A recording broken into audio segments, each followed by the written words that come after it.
안녕하세요. 김성학 변호사입니다. 저는 제주 부동산 변호사로서 수많은 부동산 사건의 변론을 성공적으로 수행해왔으며 현재 다수의 부동산 사건을 수임하여 변론하고 있습니다.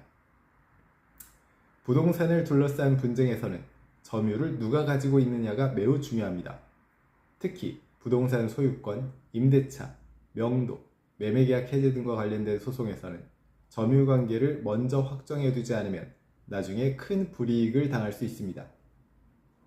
이때 활용되는 대표적인 법적 절차는 바로 점유 이전금지 가처분입니다.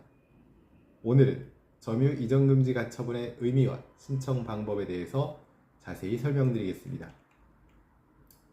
점유 이전금지 가처분이란 부동산의 점유 상태를 임시로 고정시키는 법원의 명령을 말합니다. 즉, 현재 부동산을 점유하고 있는 사람이 그 점유를 제3자에게 넘기지 못하도록 금지함으로써 본안 소송의 실효성을 보장하는 제도입니다. 예를 들어 임차인이 임대차가 끝났음에도 불구하고 나가지 않고 다른 사람에게 무단으로 전대를 주려고 하는 경우, 또는 명도 소송이 진행 중인데 점유자가 제3자에게 건물을 넘겨 소송을 어렵게 만드는 경우, 또한 부동산 점유권을 두고 다툼이 예상될 때 이러한 상황들에서는 점유 이전 금지 가처분을 신청하면 현재 점유 상태를 유지한 채 법적 분쟁을 안정적으로 진행할 수 있습니다. 점유 이전 금지 가처분은 단순한 임시 조치가 아니라 소송의 실질적인 승패를 좌우할 수 있는 중요한 절차입니다. 특히 제주 지역처럼 부동산 거래가 활발하고 임대차가 빈번한 지역에서는 점유 관계가 빠르게 바뀌는 경우가 많습니다. 따라서 부동산 분쟁이 예상되는 경우 가능한 한 빠르게 변호인의 조력을 받아 점유 이전 가처분을 신청하는 것이 안전합니다. 법원에서 점유 이전 가처분을 인용받기 위해서는 다음의 요건을 충족해야 합니다.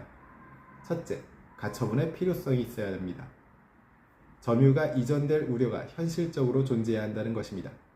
단순한 추측만으로는 어렵고 점유자가 제3자에게 임대하려 하거나 점유 이전을 시도하는 정황이 있어야 합니다. 두 번째, 본안 소송의 존재 가능성이 존재해야 합니다. 점유 이전 금지 가처분은 본안 소송과 관련이 있어야 합니다. 즉, 본안 소송의 실효성을 보전하기 위한 목적이어야 한다는 것입니다. 세 번째, 피보전 권리를 소명해야 합니다. 신청인은 자신이 보호받아야 할 권리를 일정 수준으로 증명해야 합니다.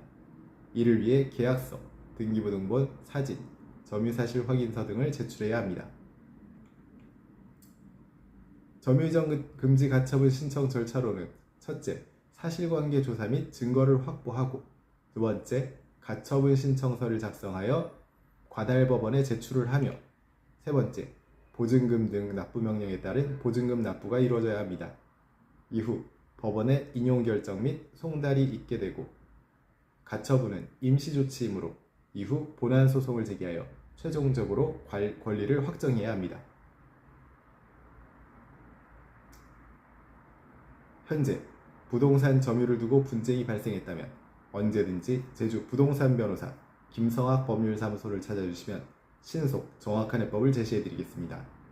조금이나마 도움이 되셨으면 합니다. 여러분의 권리를 지키고 언제나 신속하고 정확한 해법을 제시해드리는 김성학 변호사입니다.